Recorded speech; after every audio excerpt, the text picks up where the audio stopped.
All right, thank you all for joining us today. We are here today with our partners at DeKalb County to announce about the future of the Atlanta Public Safety Training Center. The Public Safety Training Center will be a vital piece of infrastructure that will serve the training needs of our fire and police departments and be a true community asset to our residents. The facility will be built on City of Atlanta-owned property in unincorporated DeKalb County. So we've been working with CEO Thurman and his team at the county as we have developed our plans. Today, I am pleased to report that we have reached an agreement with DeKalb County to issue the construction permits and begin to move the project forward. I'm going to turn it over in a minute to DeKalb County CEO Michael Thurman to discuss a few of the details in the agreement between the city and the county. But before I do, I wanted to say a few words about the Public Safety Training Center and help to set the record straight about some of the misinformation that's out there. The Public Safety Training Center meets a critical need to train both our fire and our police personnel. And so I've asked Fire Chief Smith and Police Chief Shearbaum to tell you a little bit more about the training needs that they have in just a minute. They will tell you that our current facilities are woefully insufficient to meet the needs of our public safety personnel and the demands of the community that asks for them. The Public Safety Training Center is going to include a variety of pieces of training infrastructure. I won't go through all of it, but there'll be an emergency vehicle obstacle course for fire and police officers to do their driving training, and academy housing for fire and police recruits, a fire department burn building, stables and pasture land to house our mounted patrol horses, a kennel and an indoor-outdoor training center for our canine units, and so much more. Since my time on the Atlanta City Council, I have been a major proponent of high-quality training and police reforms. I've doubled the funding for our pre-arrest diversions work and helped lead adoption of policing reforms like the 8 Can't Wait measures to help community involvement. The City of Atlanta has the most extensive training requirements in the Southeast. Our training includes vital areas like de-escalation training techniques, mental health, community-oriented policing, crisis intervention training, as well as civil rights history education. This training needs space, and that's exactly what this training center is going to offer.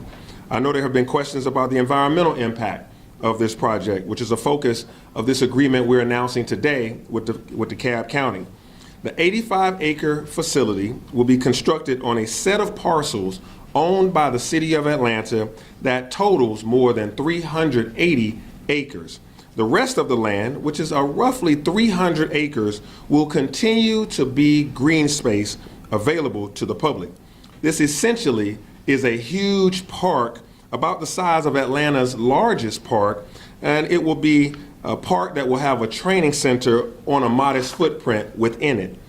This is Atlanta, and we know forests. This facility will not be built over a forest. The training center will sit on land that has long been cleared of hardwood trees through previous uses of this site decades ago. Arborists have confirmed the existing vegetation on this land is overwhelmingly dominated by invasive species like vines and brush, softwoods and weeds. Much of the site contains rubble from the old buildings that were there and asphalts that are covered up old parking lots. The parcel is the original site of the police and fire department's training centers and has been in continual use for outdoor tactical training for Atlanta's public safety agencies for more than 50 years. Our development partner has committed to replace any hardwood tree that will be destroyed in construction with 100 hardwood trees for each one, as well as replacing invasive species with hardwoods. So the site will include double erosion control to ensure viability of Entrenchment Creek, the main waterway in the South River Forest Basin.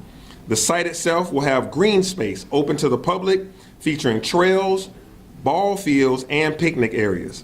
My administration is aggressively committed to environmental protection. We have been uniquely focused on expanding our protected green spaces in the city. In my first year of office alone, the City of Atlanta and our partners acquired an additional 260 acres throughout the city to be used for parks and green space. This announcement we're making today is due in large part to the extensive input from the community that we received over the last year plus through the Community Stakeholder Advisory Committee. This committee includes representatives from neighborhoods in DeKalb County and neighborhoods in Atlanta. These are leaders from the most immediately adjacent neighborhoods who support this project and are actively working to make it even better. Through the engagement with that committee, we have already made several enhancements to our plans, adding a minimum of 100-foot tree buffer along the residential-facing aspects of the facility, adding additional community uses, including a pavilion and accessible meeting spaces for the community. We moved the planned firing range to the southern portion of the site, closest to the industrial part, away from the residential areas. The committee will continue to be engaged to seek input on the project as it develops. This will be a true community center. In fact, we will also use this site to house a community watch training program for our communities. I want to take a moment to thank CEO Thurman for working with us to move this project forward. He is a passionate advocate for his constituents and a trusted partner. He is just as committed to public safety, to the environment, to workforce development, and to our youth as we are here in the city of Atlanta. And I thank him and the county for their partnership.